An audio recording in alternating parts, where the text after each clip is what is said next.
Hola, bienvenidos a su canal de YouTube, Laura Rodríguez. El día de hoy tenemos un invitado muy especial, el abogado y creador de contenido español Rubén Gisbert, y vamos a estar comentando algunas noticias en torno a la Dana, por supuesto, al futuro político de Pedro Sánchez, y también lo voy a aprovechar para preguntarle un poquito sobre el discurso en la toma de posesión de Donald Trump. ¿Cómo estás, Rubén? Bienvenido. Hola Laura, pues muy bien y encantado de estar aquí en tu canal. Todo lo contrario, muchas gracias por haber aceptado la invitación. De hecho, parte de mi comunidad, cuando estuve cubriendo el tema de la Dana, me dijo que tú eras la persona indicada para conversar de este y otros temas vinculados a la política española. Así que, pues, muchísimas gracias. De hecho, sigo tu contenido. Así que, bueno, nos conocemos en cierta manera y soy una admiradora tuya. Pues gracias. Yo lo que pueda responderte te responderé encantado.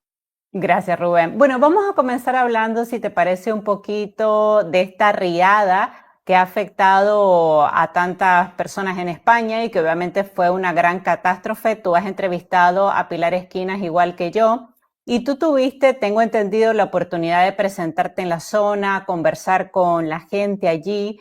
Cuéntame un poquito qué fue lo que pasó. Bueno, no es que yo tuve la oportunidad, es que la zona cero, es decir, la zona donde se desencadena la mayor parte de la catástrofe, es la zona donde yo he nacido y donde yo me he criado, concretamente en el pueblo de Catarroja, entre Catarroja y Paiporta, que han sido las dos localidades más afectadas. Entonces yo me entero de esto prácticamente conforme va sucediendo, porque todos mis amigos, mi propio hermano que vive a 200 metros del barranco, mi familia, los cuales pues han perdido vehículos, enseres, en fin, de todo, me iban informando al minuto. Entonces yo llego a Madrid ese lunes, creo recordar que sobre las 8:30, 9 de la noche, aterriza mi avión porque yo venía bueno, de un podcast en Sevilla.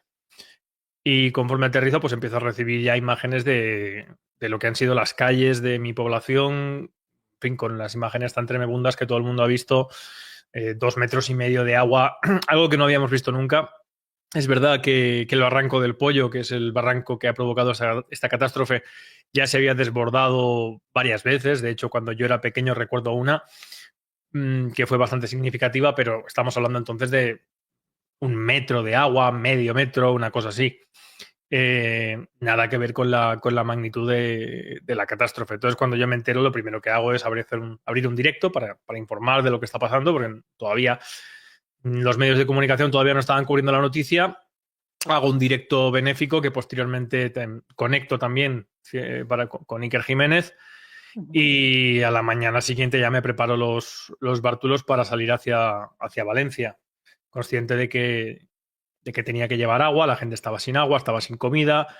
Empiezo a recibir algunas comunicaciones de que no está yendo nadie, no había todavía servicios de emergencia, no había nada a la mañana siguiente, y sobre todo imágenes y imágenes de la magnitud de la catástrofe, y después de muchos amigos y familiares, nada, ¿no? Porque se caen las antenas, se cae la luz de toda la zona, la electricidad, los teléfonos se quedan sin batería. Entonces ya no sabes quién está bien, quién no está bien, y bueno, pues el propio día 30, que empieza ya a desaguar durante la madrugada del 30 del agua, pues yo cojo un todoterreno aquí en Madrid, y con un cámara de Mediaset que me manda Iker, quería que fuera en ese momento, cuando supo que yo iba a ir, quería que fuera y que conectara con él y tal. Me voy para allá en primer término para dar la voz de alarma de lo que estaba pasando, porque todavía mucha gente en España no era consciente de la magnitud de la catástrofe, y sobre todo para estar con los míos, para socorrerles, para llevarles garrafas de agua. Cargué el todoterreno hasta arriba de garrafas de agua, y fui el primero que entré en la zona cera, ¿no? Entrando, rescatamos incluso a una persona que se había quedado aislada, que no podía volver a su población, Masanasa, con bolsas de basura en los pies, desde pues eso, 12, 13 horas antes, que se había quedado encaramado en el alto de un puente. La llevamos a Masanasa, entramos en Catarroja y ya pues pudimos ver la magnitud. Ya, bueno, se podía ver ya mucho tiempo, porque la extensión ha sido muy, muy grande. La cantidad de poblaciones afectadas han sido muchísimas, más de 70. Y, y desde un primer momento, pues intentando contar dando la voz de alerta de lo que estaba pasando. Yo me pongo a hacer un directo en el que voy mostrando todo lo que, lo que me está pasando in situ, con el consiguiente pues, impacto emocional y el shock de encontrarte recorriendo las calles que te han visto crecer totalmente destrozadas, con algunos puntos metros de barro, montañas de vehículos que llegaban a veces hasta un tercer piso. Parece una mentira, una locura, pero ahí están los vídeos y las grabaciones. Y, un silencio sepulcral, una falta de medios monumental. La propia Guardia Civil entrando en el supermercado Consum para comer o para buscar algo que comer, porque no tenían... En fin, una situación que yo no he vivido ni siquiera en una zona de guerra como es la de Ucrania, en la que he estado allí. Y Rubén, ¿por qué crees que no ha habido prácticamente respuesta ante la catástrofe? Bueno, porque el sistema político que tenemos en España se caracteriza por centrar la política en aspectos que no tienen nada que ver con atender los aspectos que no son electorables. Y en este sentido, yo creo que al mismo tiempo también desde un primer momento se tiene conocimiento de la magnitud por parte de las autoridades, eso es evidente, si lo tenía yo, lo tenían ellos. Y la magnitud de la catástrofe yo creo que paraliza a toda la clase política, a todas las administraciones, porque el que actúe en socorro asume la responsabilidad del suceso. Desde un primer momento es evidente que aquella persona que asuma la responsabilidad de esto va a ser un cadáver político. El señor Mazón no lo sabe, pero lo es un cadáver político. Y yo creo que el gobierno de España actúa entonces bordeando la línea, ¿no? Manda efectivos de la UME, total y absolutamente insuficientes, pero al mismo tiempo no hace lo que debería haber hecho y lo que le corresponde obligatoriamente por la ley, que es en el cumplimiento de uno dice la ley, el artículo 4 de la ley de declaración del estado de alarma, excepción y sitio, que cuando se cumpla uno de los 4 requisitos previstos en el apartado del estado de alarma, que son desabastecimiento, catástrofe natural, pandemia o epidemia, o situación de no aseguramiento de los servicios básicos o la seguridad ciudadana. Bueno, pues de esos 4 supuestos, la ley dice que cuando se cumpla uno, el gobierno tiene que declarar el estado de alarma. Pues se cumplían 3. El gobierno no declaró el estado de alarma. Yo creo que el gobierno de la Generalitat también se mantuvo totalmente paralizado, intentando ver de qué manera podían coordinar o gestionar o esperando, no lo sé. Pero está claro que en este caso falló tanto la prevención, falló todo lo relativo a las competencias que en principio se supone que son para garantizar que los territorios de España estén bien gestionados, bien coordinados, como es el Estado autonómico. Se abandonó a los municipios a su suerte, sin ningún tipo de medios. Debo decir que son calles y calles y calles. Ustedes imagínense cualquier población de 30 a 40 mil habitantes, pues multiplíquenla hasta casi medio millón de personas. Y estamos hablando de calles y calles y calles impracticables. Es decir, que no se podía pasar. No se podía pasar por vegetación, todo lo que ustedes puedan ver por la calle, farolas, coches, árboles, troncos arrancados, camiones, todo absolutamente mezclado con barro, todo como si hubiera estallado una bomba nuclear. Todos los bajos anegados, rotos, sin luz, sin agua corriente. Y en esa situación quedan abandonados pues las policías locales de los municipios y la protección civil, que empiezan a acudir como pueden a las primeras llamadas de las primeras personas que empiezan a decir, miren, tengo aquí a mi madre ahogada desde ayer, por favor, llévensela. Hemos encontrado aquí un cadáver, hemos encontrado aquí tal. Y esa falta de prevención, esa falta de medios previos fue lo que provocó la magnitud de la catástrofe. Pero otra cosa fue la ineficacia, la inoperancia, la inacción posterior que provocó una catástrofe, yo diría que mucho más grave, porque es con el conocimiento del sufrimiento que estaban pasando los ciudadanos por parte de la administración, decidir no actuar para intentar salvar el culo políticamente. Eso es deleznable. Y eso fue lo que pasó. Incluso escuchamos al presidente del gobierno diciendo si necesitan ayuda que la pidan. Incomprensible para todos que no decretar el estado de alarma, que no movilizar inmediatamente el ejército. Vimos a Margarita Robles, que en otras catástrofes naturales ha movilizado a muchísima gente. De hecho, cuando en Nicaragua hubo un terremoto y luego el huracán Mitch, yo recuerdo que de España vino muchísima ayuda. Incluso los españoles, que son un gran pueblo, nos donaron muchísima sangre. Es decir, uno no entiende cómo siendo un pueblo tan generoso como es España, o sea que siempre ha tenido muchos lazos con Hispanoamérica, para ayudar a los demás se movilizan rápidamente, lo cual es perfecto, pero ¿por qué no movilizar todas estas ayudas inmediatamente en tu propio territorio? ¿Qué no se entiende eso? Bueno, porque en este caso, cuando hay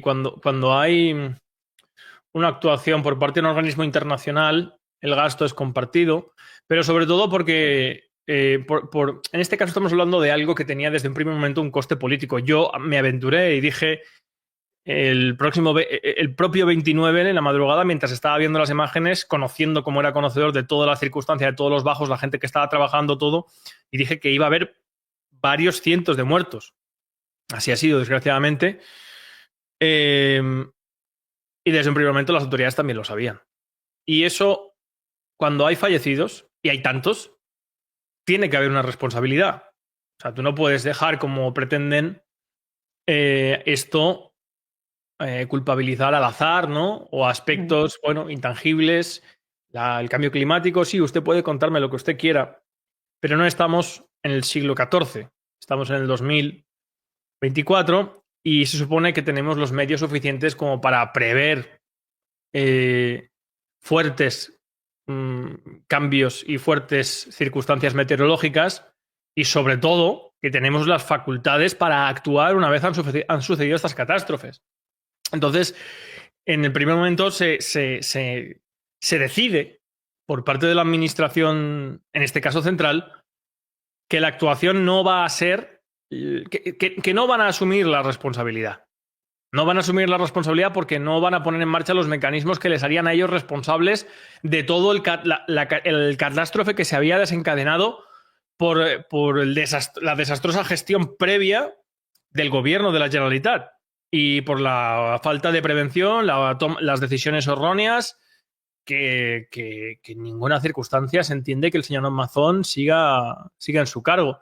Pero tampoco se entiende que el señor Pedro Sánchez intente negar que él tenía la competencia y el marco jurídico para soslayar esta situación, que era el estado de alarma, desde luego. Y yo lo advertí la propia madrugada del 29, mientras estaba sucediendo la catástrofe, lo dije, esto ya tiene que declararse el estado de alarma y llevar allí por lo menos 70-80.000 tíos esta misma noche, helicópteros, generadores, todo lo necesario, y que no llegó ni el día 30, ni el 31, ni el 1, ni el 2, ni el 3, ni el 4. La frase que usted ha dicho en la que el presidente Pedro Sánchez dice si necesita más ayuda que la pidan, es el propio día 4 ya de noviembre. Habían pasado 6 días. Venía calentito de Paiporta, le habían lanzado barro y todo. Sí, le habían dado un buen recibimiento. Pero en fin, nosotros, yo por mi parte, como abogado que estoy representando a algunos de las familias de las víctimas, haremos todo lo posible para buscar justicia y para buscar respuestas a uno de los episodios más trágicos de la historia de España por la complicidad de las administraciones públicas en la extensión de la magnitud de la tragedia. Rubén, y tú que has estado ahí, has hablado con los familiares de las víctimas, ¿ellos pueden hacer algo legalmente? O sea, ¿ellos pueden presentar querellas, responsabilizar a alguien por la omisión del deber de socorro? ¿O tú crees que esto va a quedar así? Bueno, yo hasta ahora represento a familiares de 4 víctimas. Vamos a interponer las correspondientes querellas, pero vamos a hacerlo con los informes periciales correspondientes por 3 delitos diferentes. La omisión del deber de socorro, pero también directamente el de homicidio, porque entendemos que en el momento en el que se produce el desbordamiento no se pusieron en marcha los mecanismos suficientes para alertar a la población y evitar, por lo tanto, la toma de decisiones que llevó a la muerte a más de 200 personas, ¿no? Posicionarse en sitios altos, la cantidad de gente que murió en garajes porque bajaron a retirar su vehículo, una simple indicación, una simple alerta que muchos días después se machacó y se despertó otro pánico, otro error con una situación que no era ni por asomo tan grave. En fin, ha sido un error detrás de otro. A mí particularmente, pues por la cercanía, por la situación personal que he vivido allí y por todo lo que he puesto en marcha, porque yo no me he dedicado solamente a informar. Desde el primer momento acudí a una residencia de ancianos a llevar agua y medicamentos porque no tenían. Eh, También he estado desde el primer momento, el día 31 contacto para buscar una nave logística en Alaquàs, en la zona un poco o sea, cercana a la zona de la tragedia, pero no afectada. Y por lo tanto, para empezar a descargar allí toda la ayuda que viniera por parte de la gente que me conoce, que me seguía de diferentes puntos de España. En total vinieron más de 50 trailers más, porque al final, como no dejaban pasar a ninguno, muchos venían allí, incluso camiones del ejército nos descargaron allí. Fueron más de 300 toneladas de ayuda, de comida, de alimentos, de agua. Todo eso hubo que coordinarlo en tiempo récord con voluntarios, con una nave que se nos quedó pequeña, pasar a otra, al mismo tiempo distribuir, coordinar voluntarios con furgonetas para que fueran a los puntos donde se necesitaba, llamadas, no se dejaba pasar, descoordinación. En fin, una situación que no le deseo a nadie precisamente por la falta de organización, por la falta de respuestas, por tener que hacerlo todo de manera improvisada, de manera salto de mata. Fue muy duro. No puedo trasladar ni puedo explicarles lo que se vivieron durante muchos días. Yo diría que los primeros 10 días la situación estuvo así y hasta el día 18, yo creo, la situación no empezó más o menos a verse más presencia. Es decir, los que han limpiado, los que han provisto, los que han socorrido han sido ciudadanos españoles. Han sido gente que han cogido sus botas, su pala, lo que han podido comprar, unos guantes, han comprado ellos con su dinero, con lo que tuvieran ahorrado, con lo que estaban cobrando, con lo que fuera. Comida, alimentos, agua y son los que han socorrido y han ayudado a la gente. Esa es la realidad. Rubén, ¿y aproximadamente cuántas personas tú crees que perdieron la vida en esta catástrofe? Yo no lo sé, no puedo precisar. Podría ser que la cifra que dan fuera cierta. Hay indicativos para entender que no, porque hay mucha voluntad y hay una serie de aspectos que no se entienden, de ocultamiento, de no responder, de no explicar, de no dar datos. Me he encontrado algunas cosas un poco extrañas en algún certificado de función, pero eso se dará en su momento, ¿no? Aún así, a mí 220 personas me parece una cifra brutal. Me parece una cifra, además, que se podía haber evitado perfectamente. En el año 57, por ejemplo, que hubo una gran riada, la riada de Valencia, se desbordó la Albufera y mi población, que también que ha sido, repito, una de las más afectadas, Catarroja, fue anegada también por el agua y entonces el campanario del pueblo avisó mediante las campanas, la gente se refugió, no murió nadie. En el año 57. Yo creo que en 2024 hay mecanismos, hay teléfonos móviles, hay muchas herramientas, además presumiendo eso en un país del primer mundo, como para poner en marcha los mecanismos de aviso y prevención para evitar y para por lo menos que no hubiera muerto nadie. Yo creo que eso se podía haber hecho perfectamente. Rubén, te quiero aprovechar porque tú eres abogado. El rey, por ejemplo, ¿podía haber hecho más? Yo he invitado a muchísima gente, ¿no? A Inés Sáenz, a mucha gente, ¿no? En esto no todo el mundo coincide. Hay unos me dicen podía haber hecho más, hay otros me dicen no podía hacer nada porque necesita la autorización del presidente del gobierno. ¿Cómo es realmente? El rey no puede hacer nada. El rey aquí es una figura ornamental, no tiene ninguna función.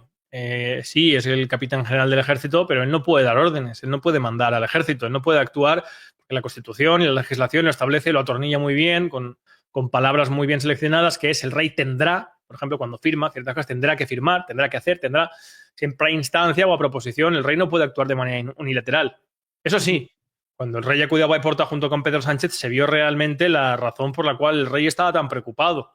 y lo que manifestaba. Y lo que manifestaba era que se le estaban viendo las costuras precisamente a aquello que le da de comer, que es las instituciones españolas, el régimen político español. E intentando decirle a la gente que no hicieran caso a que había mucha desinformación, que había gente que quería caos. Nadie quería que había caos. Había caos, pero la gente estaba pidiendo precisamente lo contrario. Yo estaba precisamente pidiendo lo contrario. Orden. La situación era caótica, no. Era desesperada. Y lo que los ciudadanos necesitábamos en ese momento era orden. Orden y socorro. Entonces, la gente que ha intentado luego limar un poco o intentar salvar, ¿no?, la figura del rey, porque aquí hay una parte de la sociedad que no se entera de nada y considera que el rey tiene un papel político de oposición, que el rey es además el rey que tenemos precisamente actualmente, que es si el rey ya de por sí a nivel institucional es un ornamento, este señor no solamente es un ornamento, no es que sea solamente un ornamento, es que hace menos. El ornamento, por lo menos, tú puedes admirarlo y puedes de él sacar una experiencia estética. De este señor no. Es como tener un palo vestido. Es una persona sin carácter, es una persona sin ningún tipo de iniciativa, sin ningún tipo de sentido del deber ni del honor. Lo único que le han dejado barba, se pone siempre muy serio y le llevan el uniforme siempre impecable y hay gente que le gusta eso. La realidad es que el rey no podía, pero en lo poco que actuó, para mí su actuación fue nefasta. Ahora, ¿tú crees, Rubén, que todo esto le pase factura a Pedro Sánchez en las próximas elecciones? ¿O tú crees que el pueblo español olvidará y seguirá votando por él? Bueno, yo creo que en general el pueblo español hay una parte que olvidará, hay una parte que no sabe lo que ha pasado. La desinformación ha sido brutal. Yo mismo he sido víctima de ella. Y yo sí creo que tendrá un castigo, pero sumado a muchas cosas. Lo que sucede es que es cierto que el nivel de manipulación de los medios de comunicación en España es tan grande, la ausencia de abordaje serio y analítico de las cuestiones más trascendentales como esta es tan abrumadora que la gente está acostumbrada a que le pase cualquier cosa y sustituir la realidad por un relato. Un relato que haga que se identifique con una ideología, ya sea de rojos o de azules, la culpa es de este o es del otro o es de aquel, e intentar ver la perspectiva completa del suceso. Y yo creo que eso sí que va a pasar. Como ha pasado antes con el 11M, como ha pasado con los GAL, como ha pasado con los Corcuera, los Filesa, los ERE, los Gürtel, como ha pasado con todo, ¿no? Porque están los medios de comunicación que son los que crean la conciencia pública de lo que ha sucedido y les cuentan una narrativa sustitutiva de la realidad. Y es verdad que eso funciona así, pero desde que existe la imprenta antes. O sea que hay un porcentaje del pueblo español que todavía no dimensiona lo que ocurrió en Valencia, en Paiporte y en estas comunidades. Se cree la narrativa oficial. Totalmente. No solamente eso, lo más trágico es que nuevamente la ciudadanía está más preocupada por culpar a un sector político de acuerdo con las siglas que ocupa. La gente no es consciente de que la magnitud de la tragedia es una cuestión institucional. Es que no es una cuestión partidista, no es la culpa de Mazón y del PP o de Sánchez y del PSOE. Es una cuestión de que no existen mecanismos de garantía que obliguen a actuar de la manera correcta a todas las administraciones, tanto en la prevención y en la provisión previa, como en el socorro y en el soslayo posterior. Eso tiene que estar reglado y existe. Lo que pasa es que como la gente en España no conoce otra cosa más que esto, y todos los medios de comunicación, unos de unos y otros de otros, ponen el foco en lo que interesa a aquel que les paga, la gente se queda en eso. Y lo que hay ahora mayoritariamente es una pelea. Es una pelea. Pero como pasó en su momento con el 11M también. En el 11M se llevó a la gente a pegarse de si había sido ETA o habían sido los yihadistas. Y en una dicotomía falsa, porque es falsa, de que si habían sido los yihadistas, la culpa era del PP, y si había sido ETA, la culpa era del PSOE o ganaba el PP, no sé. Y ni una cosa ni la otra. La realidad es que a día de hoy todavía no sabemos lo que pasó, no sabemos quién fue, las pruebas desaparecieron de los TEDx de Madrid. Todo lo que hubiera explicado realmente lo que sucedió, que es más acorde y desde luego ya hay bastante información al respecto que apunta que fueron servicios de inteligencia extranjeros y solamente hay una potencia que puede hacer algo así en un entorno OTAN, que es Estados Unidos. No digo el gobierno de Estados Unidos, pero digo las agencias de inteligencia de Estados Unidos. Y la gente ya ni se acuerda de aquello. Estamos hablando del año 2004. Ha pasado tanto tiempo. La gente ya ni se acuerda de ello. Pues yo creo que con esto, desgraciadamente, aunque algunos persistiremos y lucharemos, aunque por eso nos llevamos pues todas las mentiras, difamaciones y exageraciones y tergiversaciones de lo que digamos y lo que hagamos por parte de los medios de comunicación, porque se conozca y se mantenga la realidad de lo sucedido. Pero yo no soy optimista. Estamos hablando de millones de personas que siguen viendo y tragándose día a día los mismos discursos, las mismas mentiras y la fragmentación y la polarización que los medios de comunicación hostigan previo pago de los partidos y de las fuerzas políticas, que es lo que les interesa.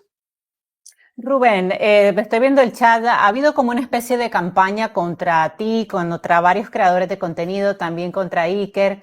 Y bueno, me gustaría siempre con respeto preguntarte este tema del barro, ¿no? Que la gente me ponía en los comentarios. Me gustaría que ya que te tengo, hacerte la pregunta. ¿Qué fue lo que pasó con el barro? Que a mí en lo personal, te digo como periodista, no me pareció nada extremo. Pero bueno, tal vez lo puedes explicar un poquito porque hubo aquí como un poquito de confusión. Lo explico desde el primer momento. Hay un momento de un programa con Iker Jiménez en el que yo tengo que entrar en directo. No tenemos señal porque voy a entrar en un garaje que además era de un familiar mío. Y para mantener el récord, es decir, para evitar, porque en ese momento yo sabía que estábamos siendo mirados con lupa, para evitar que se viera que ese fragmento era grabado y se nos acusara, por lo tanto, de que habíamos metido algo, para que no se nos pudiera criticar por nada, pues yo me preocupo por mantener el récord para evitar un fallo de continuidad y no aparecer en dos secuencias al mismo tiempo sin barro o con barro, porque yo voy a entrar en ese directo en un garaje donde termino además metido en el barro hasta las rodillas. Ese fragmento que dentro de las muchas grabaciones que hace un vecino se coge por parte de las diferentes fuerzas políticas y los medios de comunicación y durante 4 días se lanza de manera machacona como si yo fuera un youtuber o un periodista que llego de fuera de Valencia, me mancho un poquito para conectar y dar pena y me voy. No tiene absolutamente nada que ver con la realidad. Primero, por el motivo que he contado y que ha corroborado tanto el equipo de Iker Jiménez a posteriori como las personas que estaban allí. Y además, el hecho de que yo allí termino conectado en directo, se me ve en la televisión en ese momento, metido no solamente en el garaje, sino en varios sitios, en ese programa, pero cualquier persona que entre en mis redes sociales ve que yo llegué el día 30 y me fui hace 4 días. He estado allí 3 meses. He hecho de todo. Me he metido en sitios donde no entraban ni siquiera los militares ni la UME. He provisto de todo. He ayudado a más de 400 familias. He pagado un auténtico dineral en lavadoras, en neveras, etcétera, etcétera. Es decir, no soy un periodista como ellos sí han hecho en ocasiones, que han grabado a militares o a policías como si fuera una toma, una secuencia de cine, ¿no? Acción. Y entonces que se les viera limpiando porque que los que limpiaban eran los policías y tal. No es mi caso. Pero obviamente yo me quedé en ese momento solo explicando esto. Ahora con el tiempo ya hay gente pues que se empieza a dar cuenta de decir, hostia, porque el Partido Socialista Obrero Español, el partido en el gobierno, pagó una campaña en redes sociales con ese vídeo. O sea, el gobierno de España, sí, eso lo tengo publicado también. El gobierno de España pagó en Facebook, en Meta, una campaña de 300 euros el día para un alcance de 5 millones de personas, una cosa así, en redes sociales, en el que el título era "Este es Rubén Gisbert" y el vídeo en reproducción. Y obviamente a todos los medios de comunicación, machaconamente, es mentira, es falso, es tal. Que aparte, quiero decir, en el caso de que, imagínense que hubiera sido para que no se viera que no estaba manchado o lo que fuera, yo termino en un sitio con barro hasta las rodillas, hasta más arriba de las rodillas. Es decir, no sé dónde está la mentira. No hay ninguna mentira. Otra cosa es que yo, por exceso de celo, de preocupación en algo que en ese momento pues quizás no debería haber estado preocupado por eso, pues se me graba en el momento más inoportuno y eso se utiliza en ese momento como un arma, repito, 4 días, 4 días en las noticias de todos los medios de comunicación, en todos los programas, en 4 franjas horarias, lo cual revela el interés que hay en ese momento por denostar mi mi imagen pública para que la gente no escuche lo que yo estaba contando, porque yo estaba contando desde el minuto uno, todo lo que estaba sucediendo en Valencia, y yo no soy de ningún partido, ni apunto, ni vengo por orden de nadie. Yo iba a contar y a dar la voz de alerta para que se supiera lo que estaba pasando y que estaba afectando además, y ha afectado a mi familia, a mi propio hermano, a mis padres. Hemos perdido los muebles de mis abuelos y de mis bisabuelos. Y a intentar ayudar y socorrer al mismo tiempo a todas esas personas. Entonces, bueno, pues es una cosa que durante mucho tiempo me tocará explicar, pero sí que es cierto que cada vez hay más gente que se empieza a dar cuenta de decir, ostras, pues es verdad que esto ha sido una cosa que se ha sobredimensionado cuando realmente no tenía esa importancia. Y espero que con el tiempo la gente se dé cuenta que para mí lo realmente relevante es el por qué se ha sobredimensionado. Que lo importante en ese momento era desplazar el foco, que la gente no escuchara lo que tenía que decir Rubén Gisbert, que la gente pensara que Rubén Gisbert estaba mintiendo, o estaba manipulando, o estaba engañando. Los muertos del parking de Bonaire. Esa información que la lanza Estado de Alarma y que Javier Negre, su director, me enseña a mí directamente en Bonaire, donde yo hago un directo, la notificación que le da un miembro del servicio de seguridad del registro, no eran tickets, del registro de entrada y salida de coches, yo mismo dije, bueno, eso no significa que haya 700 cadáveres, significa que hay 700 coches, y entiendo que la gente habrá podido salir. Bueno, pues eso también, ¿no? No, Gisbert dijo, no, yo no dije eso. Yo dije que me habían dado esa información, la di como válida, pero igual que yo, Estado de Alarma y otros muchos medios que después lo han quitado. El parking de Bonaire, pues esa información la dio el día 1 de noviembre el diario.es y el Plural, y citan directamente fuentes del Ministerio del Interior. Y posteriormente La Sexta y el Plural y Público lo reproducen durante el día 2 y el día 3. El día 3 es cuando yo digo que tenemos información, que la teníamos, de que había cadáveres en el parking de Bonaire. Entonces, repito, aquí se ha construido desde el minuto 1 un relato que ha ido a intentar desprestigiar y sacar del foco público a aquellos que estábamos preocupados porque se conociera la verdadera magnitud y dar la voz de alerta desde el minuto 1 de lo sucedido, y después un relato para sustituir la realidad por otra cosa. Y otra cosa que encima favorezca la pelea y el enfrentamiento entre los españoles. Pero a estas alturas es cierto que yo, por circunstancias familiares, personales, lo he pasado muy mal. Han sido 3 meses muy duros para mí. Muy duros, por todo lo que he visto, por el desgaste físico y emocional. Pero a día de hoy tengo una serie de lecciones aprendidas para el futuro. Y además una determinación, si cabe, más fuerte para intentar hacer justicia y sobre todo para castigar y actuar contra toda esta basura, tanto política como mediática, que está simplemente interesada en mantener este sistema corrupto que solo hace que robar a los ciudadanos y en el momento en el que se les necesita a las instituciones darles la espalda.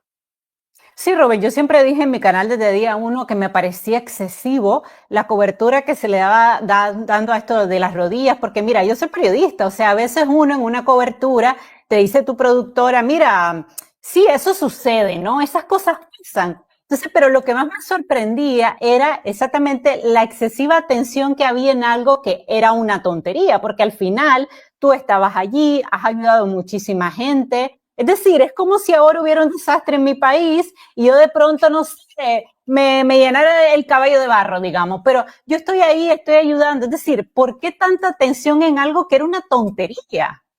Bueno, porque desde el minuto 1, miren, yo hago un vídeo que publico, ese vídeo se hace viral, lo ven millones de personas, en el que explico exactamente lo mismo que acabo de explicar, pero que estaba pasando en ese momento.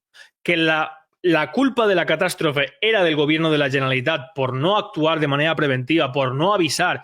La gente, yo me acuerdo en la radio el día 30 escuchar en diferentes medios de comunicación decir que se había avisado a la población, eso se dijo en la radio, en los medios de comunicación en España, pero que la gente inconscientemente había bajado por el vehículo.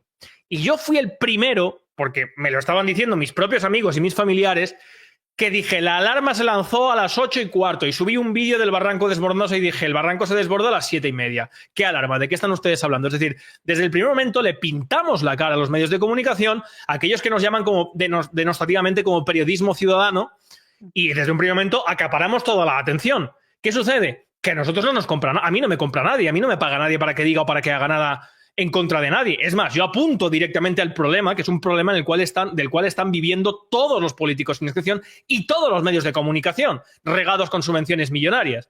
Entonces, era digamos... El incómodo, ¿no? El elemento incómodo. Se les dio la herramienta perfecta para, en ese momento, hacer una campaña con la magnitud que querían y sin contar la realidad. La realidad es, oigan, este señor llegó allí el día 30, no llegó el día 4, que es cuando pasa esto. Oigan, esta persona es de allí. Oigan, este señor, que encima, cuando estoy en esa zona, porque yo estoy hablando en ese momento con mi hermano, que estaba en el balcón, por eso yo hay un momento que miro hacia arriba, esta persona está afectada familiarmente, es decir, no es una persona que haya ido allí a conectar y tal. Todo eso se omitió. Hay mucha gente que no lo sabe. Hay mucha gente que se piensa que soy un youtuber que fui allí, me manché y conté una cosa que no es cierta. Entonces, bueno, poco a poco, pues yo solo puedo contrarrestarlo en la medida en la que algunas personas pues escuchan y comparan, porque yo siempre digo a la gente, oigan, no se queden en lo que yo les diga. Compruébenlo, mírenlo. Pero ya repito, con el tiempo, igual que en el año 2022, cuando fui a la guerra de Ucrania, también se me hizo una campaña brutal de que yo había ido al Donbass a contar mentiras, que la guerra la estaba ganando Zelensky, que Rusia estaba perdiendo, y todo eso al final se ha caído con el tiempo. Esto se caerá también. Lo que sucede es que ahora mismo el daño y la herida a mi imagen pública ha sido muy grande.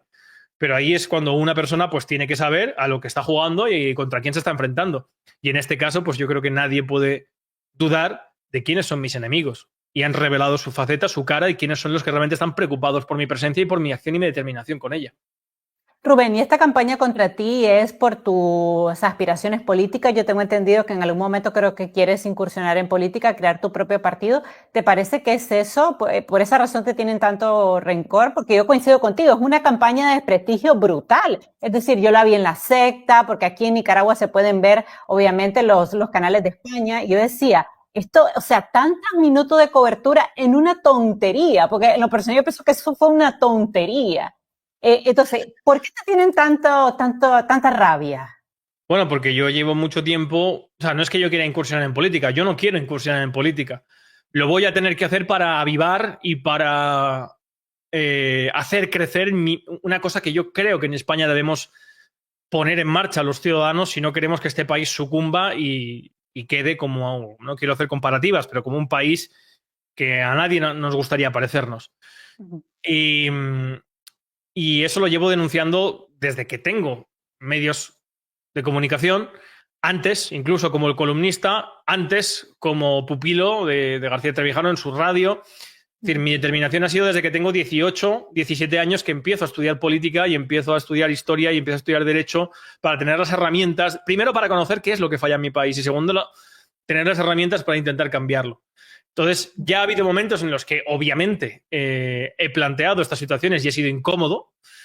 A mí me han intentado meter en la cárcel. Ha habido una fiscal en Valencia que ha intentado pedirme 4 años de cárcel por delito de odio contra el pueblo ucraniano. Obviamente, por suerte, en la primera instancia todavía hay jueces independientes y competentes y yo me defendí como abogado, pues soy abogado en ejercicio y pude ganar esa persecución. Pero también la Junta Electoral Central pidiéndonos manifestarnos, por ejemplo, el día de las elecciones, también gané ese recurso en la Audiencia Provincial de Madrid. Es decir, que son, en el momento en el que pueden intentar, por la vía que sea, destruirte, lo hacen.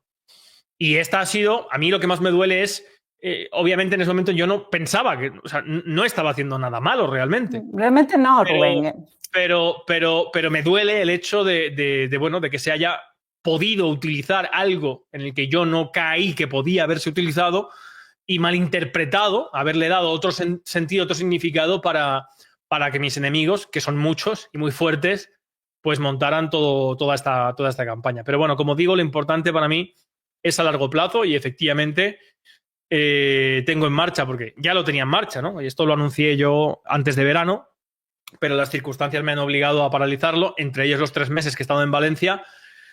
hasta hace escasos días y ahora he regresado a Madrid para recuperar y poner en marcha todo aquello que tenía paralizado, entre ellos también la de una fuerza política que reforme los aspectos básicos y profundos de este sistema para establecer límites y control de la clase política, eficacia y eficiencia en la manera de gestionar las instituciones y, sobre todo, que los ciudadanos tengan la capacidad de defenderse de las tropelías constantes y los abusos por parte de la clase política, indistintamente del color. Rubén, hablemos un poquito de Pedro Sánchez y de la investigación que hay en torno a su mujer, en torno a su hermano. Está el caso Coldo Aldama, ¿no? Está muy involucrado el presidente en muchísimos actos de corrupción. ¿Tú crees que todo eso lleve a Pedro Sánchez a dimitir? No, jamás. No. No existe ningún mecanismo. Pedro Sánchez no va a dimitir nunca, igual que no dimitió Felipe González, ni dimitió Aznar, ni dimitió Rajoy, ni dimitió Zapatero, porque la gente tiene que entender que la política es la lucha por el poder. Y un poder solamente encuentra su límite cuando choca contra otro poder, que es el que le marca el límite. Por mucho que Pedro Sánchez saliera que ha asesinado a alguien, no existe ningún mecanismo institucional en España para obligarle a su dimisión. Ninguno. No existe. Ahí está precisamente la ausencia de límite y control. Lo único que puede pasar, que es como Pedro Sánchez llegó al poder, es que por pacto, y el pacto no se fragua en una cuestión moral, es decir, no, como este tío este es un corrupto, vamos a echarlo. No.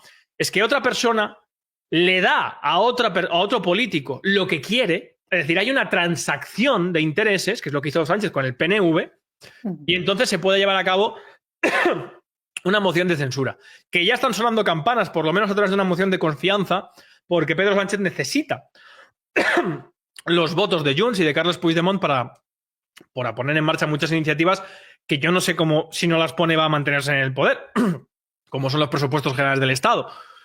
Pues Puigdemont ya ha dicho que condiciona los presupuestos, el apoyo a sus presupuestos a una cuestión de confianza, que en vez de ser presentada por un candidato que vaya a postularse para sustituir a Pedro Sánchez, tiene que ser presentada directamente por el presidente para ver si cuenta con la confianza de la Cámara, pero lleva indefectiblemente a una convocatoria de elecciones.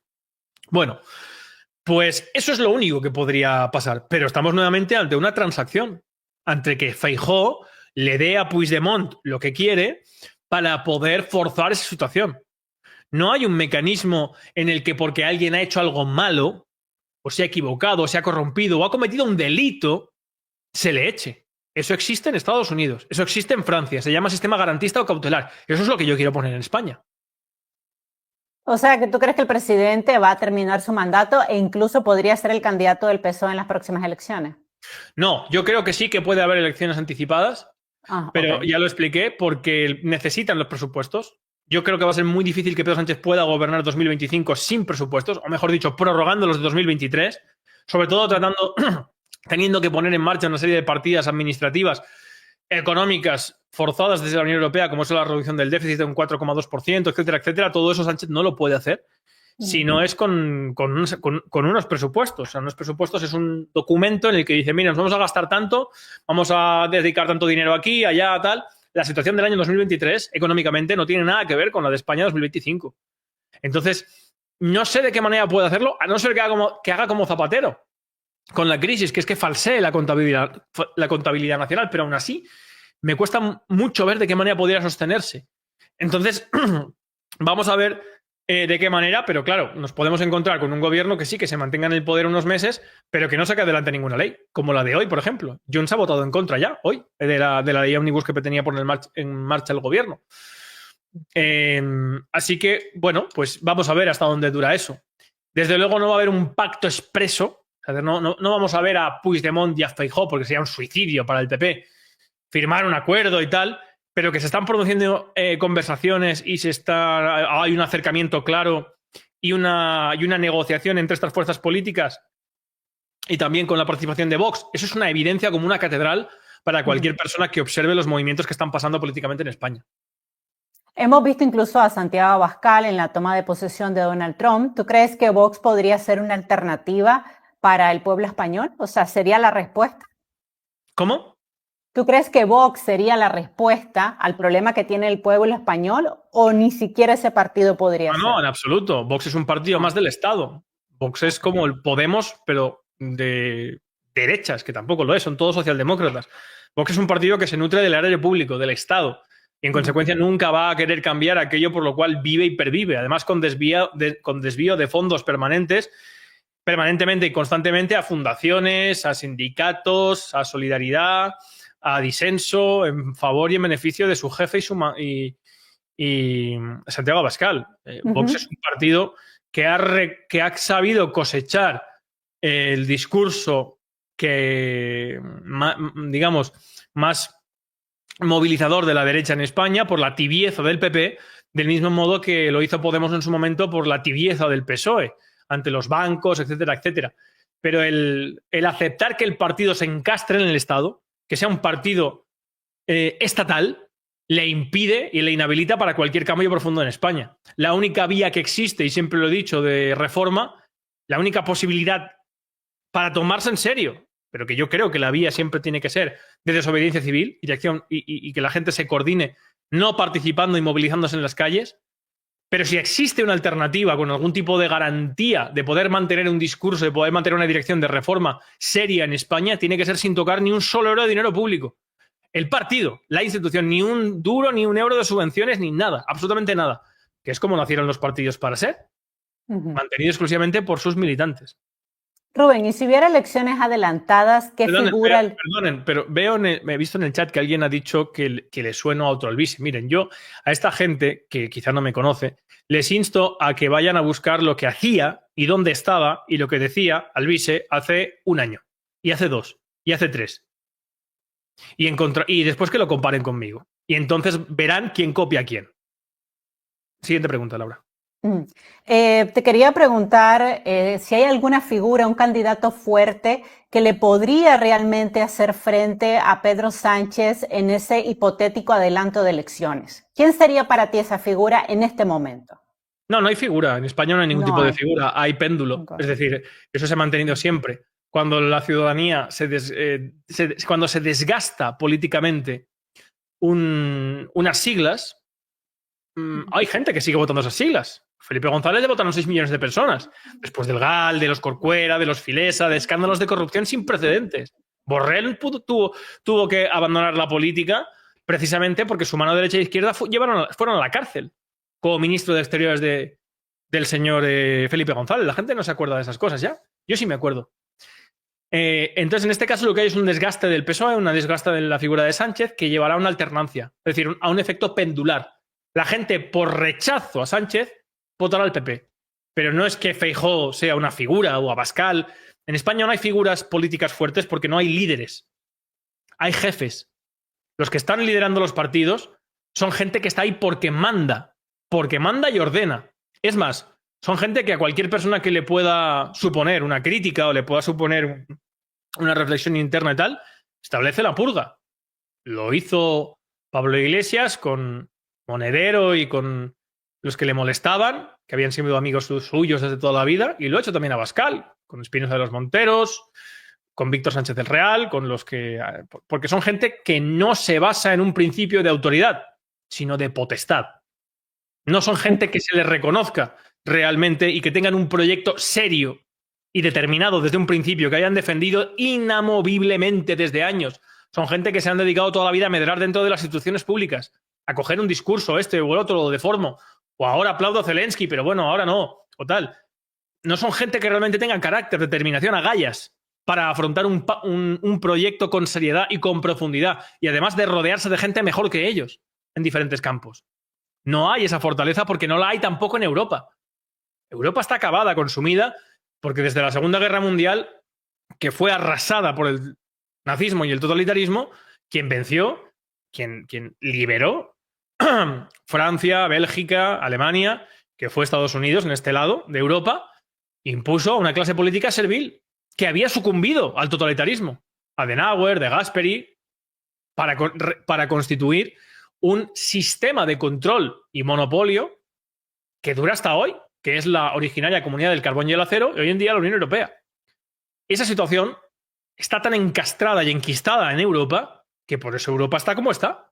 Por eso la decadencia tan absoluta en todos los aspectos, económicos, social, político, pero sobre todo a nivel de valores, a nivel de carácter.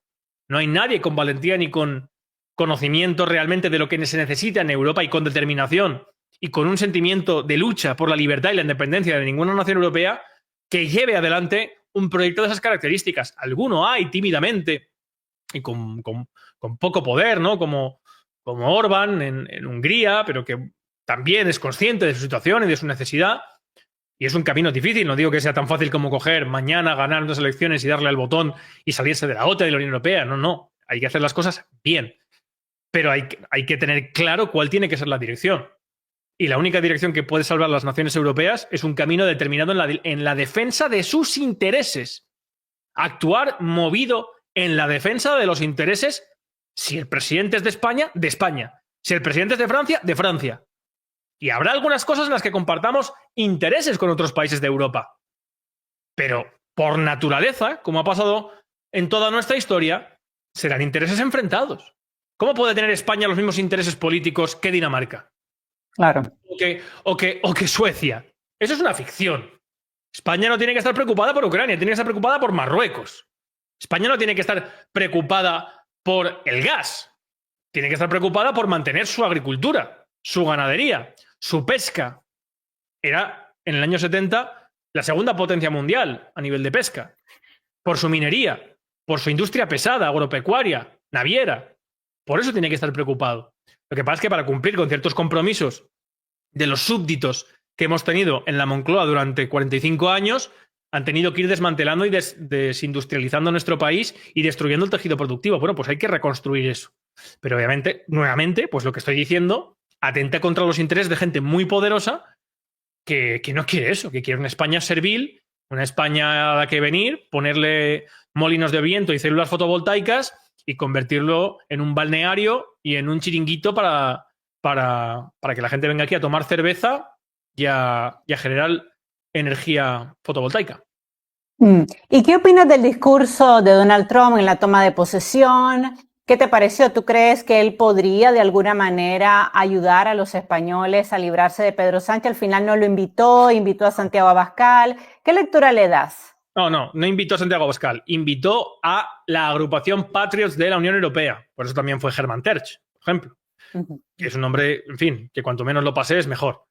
Pero no es que invitara personalmente a Santiago Abascal y no a Pedro Sánchez. Invitó a la fuerza política que él considera o que su grupo político le ha dicho, igual que ha invitado a muchos dignatarios y a muchas fuerzas políticas y a muchos políticos de muchos puntos con los que él considera que tiene una concomitancia de intereses y ya está.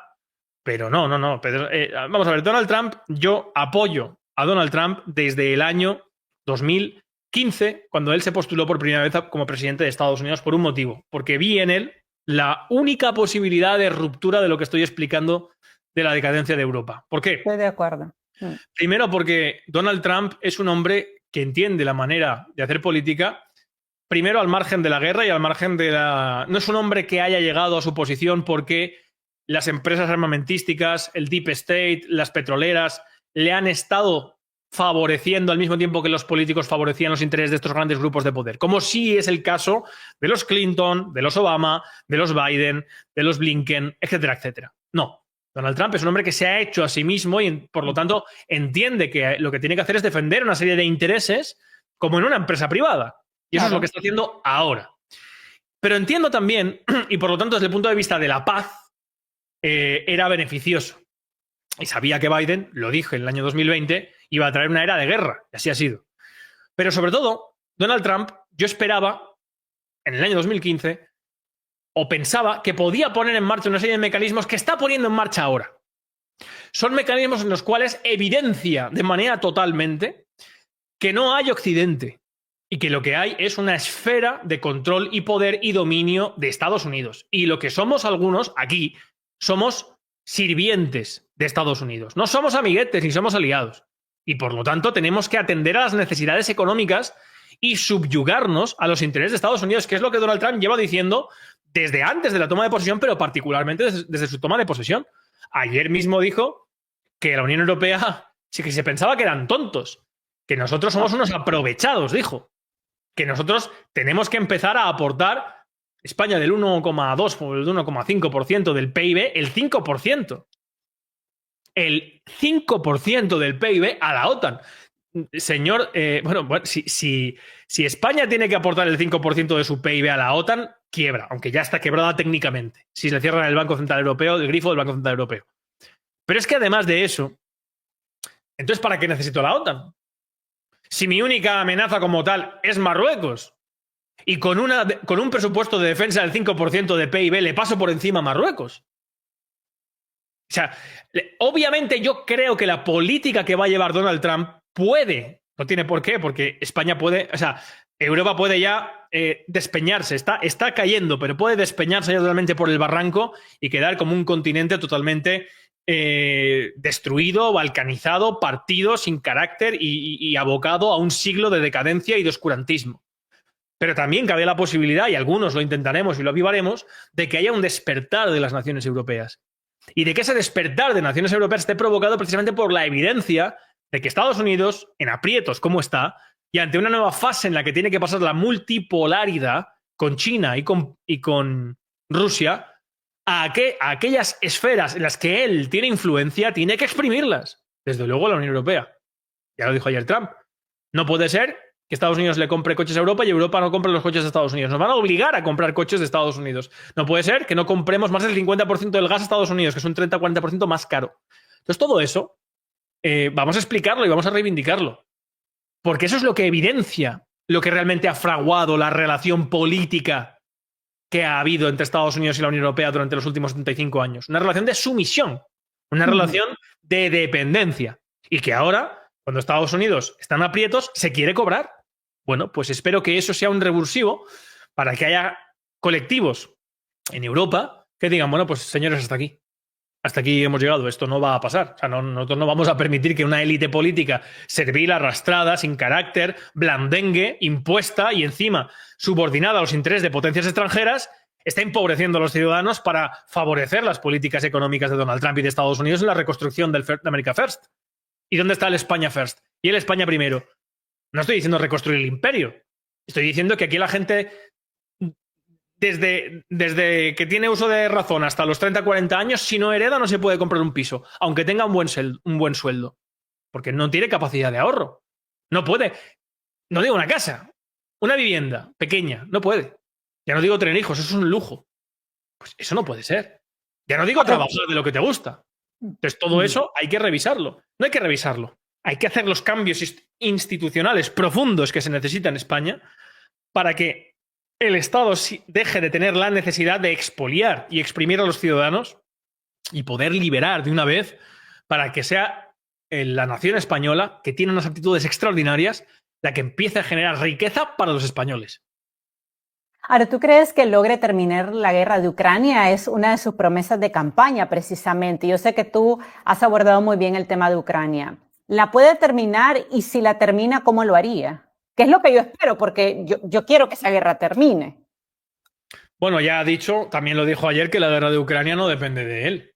Es decir, que el fin de la guerra, que es algo que ya advertí hace tiempo. Es decir, Donald Trump dijo, no, el día que llegue a la Casa Blanca, el día siguiente se acaba la guerra de Ucrania. Y dice, bueno, ya no están hablando de eso. Están hablando ya de que, bueno, que aquí realmente el verdadero responsable, lo dijo Trump ayer, y de eso iba mi vídeo de hoy del canal, el que quiera luego que lo vea, tanto Zelensky en Davos, ayer en Suiza, como Donald Trump en la Casa Blanca, dijeron que, bueno, respecto a la guerra de Ucrania, lo importante es aquí los europeos que tienen que asumir su responsabilidad de defensa. Y que tienen que pasar a cubrir el 5%. O sea, al final, Donald Trump lo que no quiere es tener que estar metido en el charco, en el fregado, en el experimento, en la locura que ha sido la guerra de Ucrania. Claro. Que la hizo estallar la administración Hillary Clinton, Joe Obama en el año 2014. ¿Por qué Joe Biden, antes de salir de la Casa Blanca, indulta preventivamente a toda su familia, incluyendo a su médico personal, desde el año 2014? Porque en el 2014 se hace estallar Ucrania por los aires con el Maidán y entonces establece, la familia Biden personalmente establece centros y fábricas químicas en Ucrania. Eso está aprobado y archiprobado. Entonces, esa situación es la que Trump no quiere heredar, sobre todo la responsabilidad de tener que exigir a los contribuyentes 200.000 millones anuales para Ucrania. ¿Pero qué me está usted contando? Claro, luego está el líder de la mayoría del Senado, Mitch McConnell, halcón, que viene y dice, vale, pero por Dios, ¿pero cómo dicen ustedes que no? Ese dinero no va a Ucrania. Ese dinero va a nuestras fábricas Ese dinero va a Grumman, a Boston, a General Dynamics, a Lockheed Martin, a las grandes empresas. O sea, ellos no le dan dinero a Ucrania le dan armas. Luego, Ucrania, Zelensky, lo que hace es que se las vende a Hamas, se las vende al narcotráfico mexicano, que han aparecido Javelin de Estados Unidos, y con ese dinero, pues va mandando Zelensky poco a poco pues a Costa Rica, a las Islas Caimán, a Suiza, etcétera, etcétera, para ganarse su retiro. Corrupción absoluta y total. Trump no quiere saber nada de eso, pero tampoco quiere que las 5 mayores empresas armamentísticas del mundo que están en Estados Unidos pierdan dinero. Entonces, ¿qué se le ha ocurrido? No, aquí lo que hay que hacer es exigirle a los miembros de la OTAN que cubran esos 200.000 millones que yo no me voy a gastar en Ucrania. Entonces tiene que ser Francia, Alemania, España, Bélgica, Italia, Holanda, todos estos países, Finlandia, Suecia, todos los de la OTAN, los que tienen que pagar ese dinero que necesitan mi complejo militar industrial. Pues eso, cuando se explica, dices, sí, hombre, por ahí se va Madrid. Pero Europa, Rubén, ¿tendrá dinero para asumir esa guerra? No, yo no creo que Trump vaya a asumir ninguna guerra. Yo creo que Trump le va a decir a Zelensky, no te voy a dar ni un duro más, pero te voy a ayudar a presionar a los europeos para que te lo den ellos y apáñate con ellos. Intentaré favorecer un acuerdo de paz con Putin y tal. Pero Putin va a decir, bueno, sí, el acuerdo de paz tendría que haber salido en el año 2022. O sea, ¿por qué Lavrov se fue no sé cuántas veces a Washington para hablar con Blinken desde octubre de 2021 que el general Austin por primera vez dice vamos a meter a Ucrania en la OTAN, a sabiendas de lo que comportaba eso? Hasta marzo, finales de febrero. De hecho, a finales de enero, después de una reunión entre Anthony Blinken y Sergei Lavrov, ministro de Exteriores de Rusia y secretario de Estado Exterior de Estados Unidos, yo dije en mi canal, al 95% Rusia terminará invadiendo Ucrania en los próximos meses. ¿Por qué? Porque la respuesta de Blinken es no hay nada que negociar, Ucrania va a entrar en la OTAN. Yo sabía, porque he estudiado historia política y sé que hay un cable y que hay un informe de la Rand Corporation, un cable del ahora director de la CIA, bueno, acaba de salir, entonces embajador de Estados Unidos en Rusia, en el año 2008, William J. Burns, que dice, decir esto es la guerra civil en Ucrania y la guerra de Ucrania con Rusia. Así, lo sabían. Y el propio Blinken lo dijo también en el programa 60 Minutos. Entonces, esa situación que se ha favorecido, que se ha hecho estallar por los aires, es la que ha llevado a una serie de pasos que ahora Putin no puede decir, bueno, venga, me retiro de ese. Es decir, en el momento en el que ya se fuerza la situación a una intervención militar directa, en una invasión de Rusia, yo ya dije, esto es irreversible, esto puede acabar de dos maneras. O en las próximas semanas se acerca a Kiev y se firma un pacto de seguridad sobre Ucrania, que es lo primero que se intentó, pero fue Boris Johnson ya decirle a Zelensky que no nadie de la China, que no se le ocurriera pactar nada, que le iban a dar todo lo que necesitara para ganar la guerra, o entonces íbamos abocados a una Ucrania del este y del oeste. Eso lo dije en el 2022. Y es lo que vamos a ver. Vamos a ver una frontera que va a ser el Dnieper y una Ucrania del este, que va a ser la que va a estar dentro de la Federación Rusa, y una Ucrania del oeste, que va a ser la de Zelensky y la de la Unión Europea, que encima va a tener el control por parte de Estados Unidos y de BlackRock, que va a ser el que nos va a vender a nosotros los cereales ucranianos. O sea que no eres tan optimista en torno a Ucrania, como somos de este lado. No. No soy nada optimista respecto a Ucrania. Yo repito, va a haber una Ucrania del este y una Ucrania del oeste. Putin ahora mismo no puede decir, bueno, me retiro o tal. Y sobre todo, la negociación que va a haber con Ucrania no va a ser sobre Ucrania. Putin no va a negociar con Trump sobre Ucrania. Pero de ninguna manera. Putin va a negociar con Trump sobre Europa. Sobre un pacto de seguridad de Europa. Porque Putin no va a permitir que en el futuro vuelva a extenderse la OTAN, vuelvan a hacerle maidanes como el de Ucrania o en Georgia, que lo han intentado también hace poco, etcétera, etcétera. Entonces vamos a vivir un momento que ya se está produciendo de multipolaridad con los tres mayores agentes geopolíticos que son Estados Unidos, Rusia y China, y va a haber, sobre todo con Estados Unidos y con Rusia, un acuerdo de Yalta 2.0 sobre un acuerdo de paz y de seguridad en Europa. Putin va a querer negociar sobre eso. Y si negociamos sobre eso, hablamos de Ucrania. Pero no Te va a entiendo. ponerse a hablar con Trump, no va a decir, sí, hombre, han muerto aquí cientos de soldados míos, ahora me retiro, ¿no? Ahora que ha cambiado la administración y mañana vuelve otra vez un miembro del establishment y me toca. O sea, eso es impensable, vamos.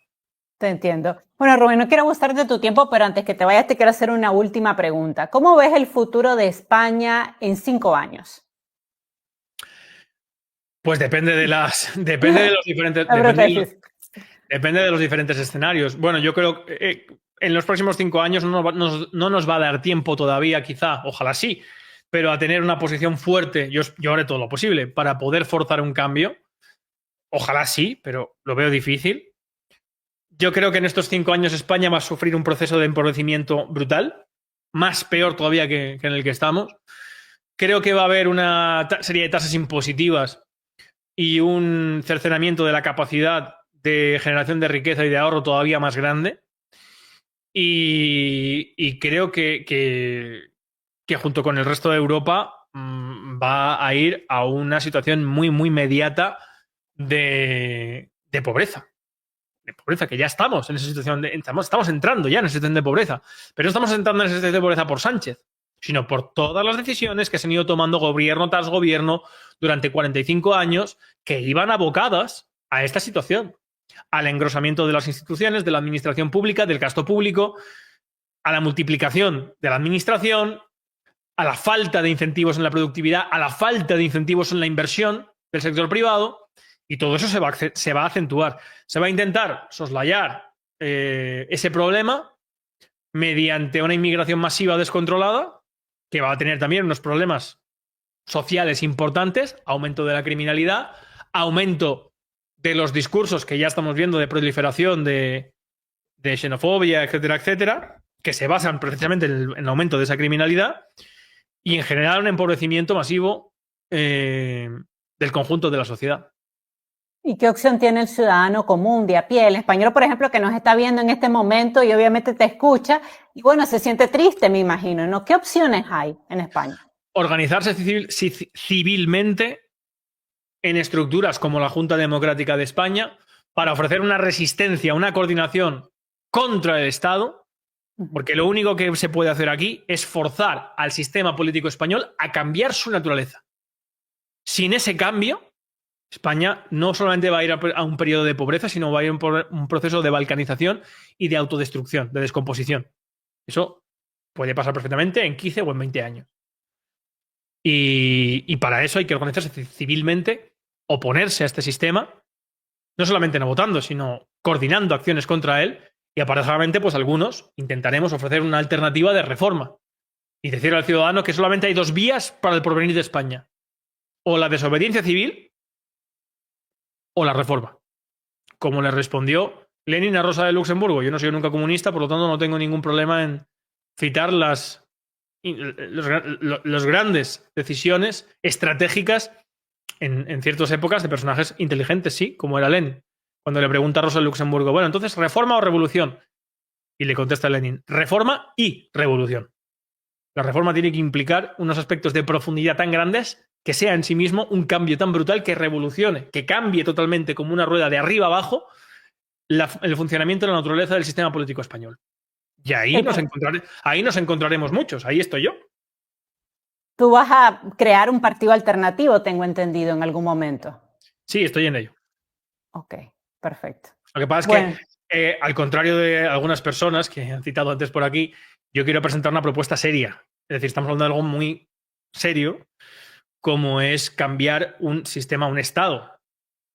Y yo tengo los conocimientos, tengo las herramientas para eso, pero tengo que plasmarlo y tengo que explicárselo a la gente tiene que ver de qué modo, tiene que estar todo muy bien contado y muy bien explicado legalmente y establecer un programa de puntos de acción para que la gente vea el camino. Y además de eso, rodearme de gente competente, y en algunos casos mejores que yo, en otros ámbitos, que puedan formar un equipo conmigo para llevar a cabo ese proyecto. Y eso es exactamente lo que estoy haciendo. ¿Y este proyecto político cuándo podría ver la luz, Rubén? Pues tan pronto como esté terminado y listo. Okay. Porque al final son los medios. O sea, yo ya les digo, a mí no me paga nadie, no tengo a nadie detrás, ni lo permitiría nunca jamás. Y esto también hace O sea, esto implica una pureza en la acción y una independencia, pero también pues una falta de medios, que implica también pues lentitud y en este caso, por ejemplo, pues por el tema de la Dana y tal, pues retrasos. Pero no se preocupen que llegará.